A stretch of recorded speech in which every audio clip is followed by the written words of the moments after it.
বিরতির পর আরেকবার স্বাগত জানাই নিউজ 24-এ। 5 ঘন্টার রুদ্ধশ্বাস লড়াইয়ের পর গর্ত থেকে উদ্ধার মহিলা।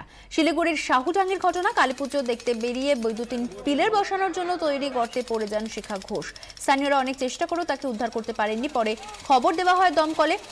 রেলের বৈদ্যুতিকরণের জন্য 8 ফুট লম্বা এবং 2.5 ফুট চওড়া গর্ত তৈরি হয়েছিল, কিন্তু রেলের গাফিলতির জন্য খোলা মুখ গর্তে পড়ে যান শিখা দেবী। পরে ড্রিলিং মেশিন এনে গর্ত ভেঙে তাকে উদ্ধার করা হয়। খবর পেয়ে ঘটনাস্থলে যান অতিরিক্ত পুলিশ কমিশনার মৃণাল মজুমদার, স্থানীয় বিধায়ক খগেশ্বর রায়। টেলিফোনে আমাদের সঙ্গে রয়েছেন আমাদের প্রতিনিধি নারায়ণ সিংহ রায়। নারায়ণ, শেষ পর্যন্ত 5 ঘন্টার রুদ্ধশ্বাস লড়াই এবং গর্ত থেকে উদ্ধার করা সম্ভব হয়েছে ওই মহিলাকে, কিন্তু গাফিলতিকা সেই প্রশ্ন তো থেকেই যাচ্ছে।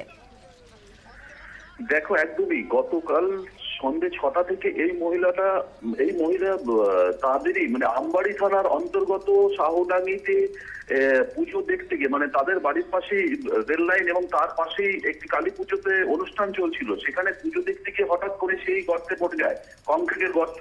এবং খালি এটা নয়, এইরকম কংক্রিটের গর্ত ইলেকট্রিক বৈদ্যুতিকরণের জন্য রেল বিভিন্ন জায়গায় করে রেখেছে এবং তার মুখ কোনোভাবেই ঢাকেনি। তার ফলে এই দুর্ঘটনাটা।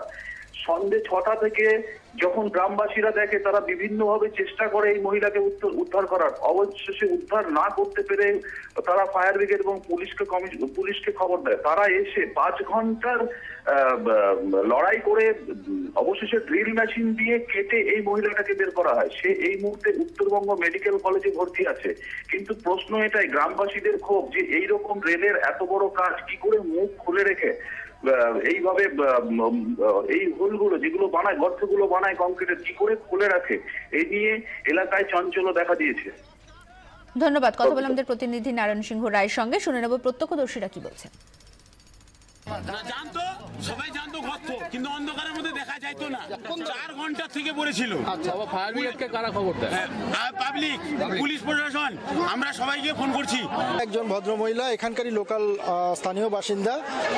তো রেলওয়ে লাইনের ট্র্যাকের ধারে কিছু ওই হোল টাইপের আছে, গর্ত টাইপের আছে। এখানে উনি কোনোভাবে অ্যাক্সিডেন্টালি পড়ে যান।